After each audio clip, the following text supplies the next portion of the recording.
Yesusa kiwane chayoa folo chatyoa kiwane chayoa ushetatyoa kiwane chayoa folo chatyoa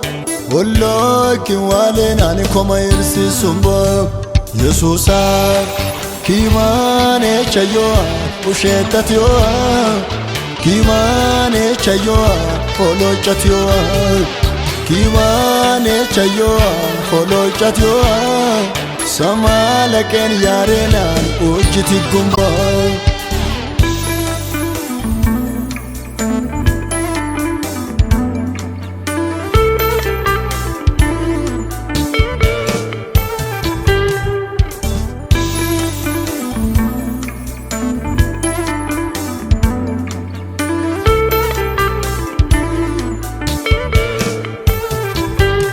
Kana galilan bolloch minen agen orgofen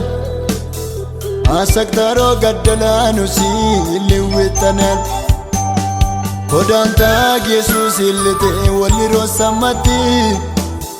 Wana sendich lankibi basi son tabakin billati Kana galilan bolloch minen agen orgofen Asaktaro gaddalanu si liwitanen Kodanta Jesus illiti waliro samati Wana sendich lankibi basi son tabakin billati Yesusa kiwane chayoa folo chatyoa kiwane chayoa ushetatyoa kiwane chayoa folo chatyoa Wallo kiwale nana irsi sumba Yesusa kiwane chayoa ushetatyoa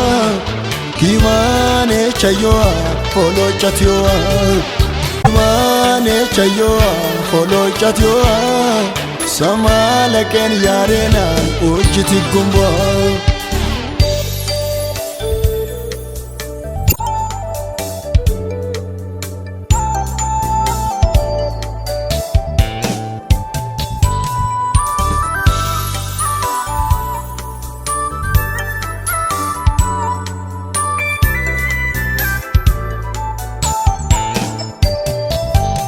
Olama nulla dani keza kishi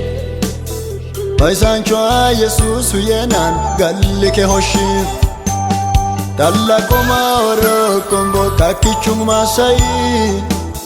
Dusiti disirsi sonte abinne ketodese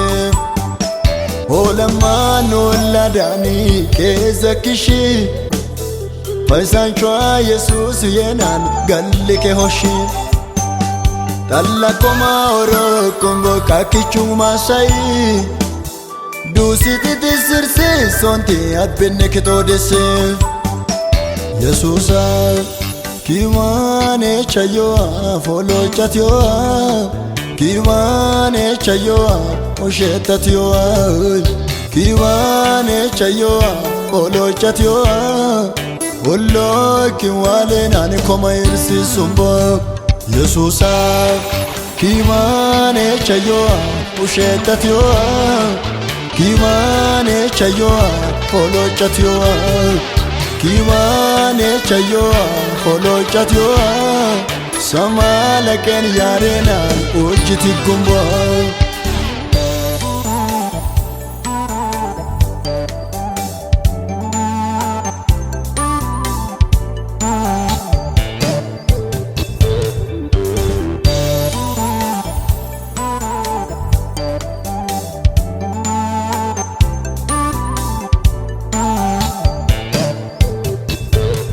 Men katama yosemetung betre fajjen wogero senanen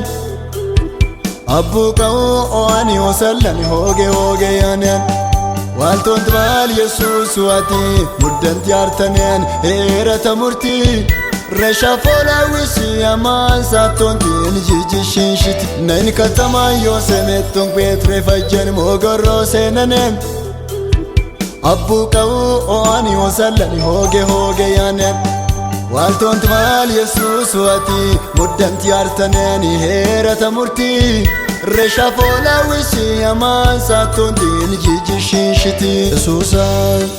kiwane chayoa folo chatyoa kiwane chayoa oshetatyoa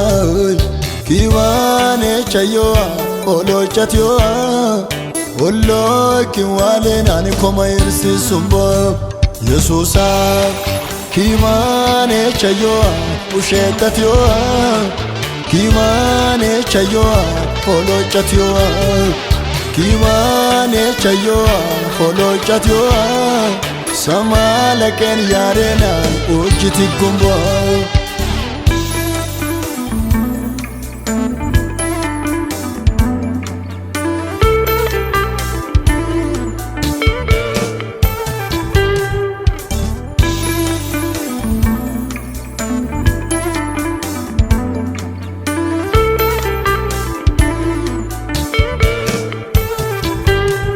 Illa kae holami kodadoni baken shomi Ira warren fankalli todan agobogomi Yesusa ate torajjata lagak dortumbu E aminen tekite su folo chakidumu Illa kae holami kodadoni baken shomi Ira warren fankalli todan agobogomi Yesusa ate torajjata lagak dortumbu E aminen takite su folo chakidumu Yesusa kiwane chayoa folo chatyoa kiwane chayoa oshetatyoa kiwane chayoa folo chatyoa Ollo kiwale nani koma irsi sumbo Yesusa kiwane chayoa oshetatyoa kiwane chayoa folo chatyoa kiwane chayoa folo chatyoa samalaken yarena ujiti gumbo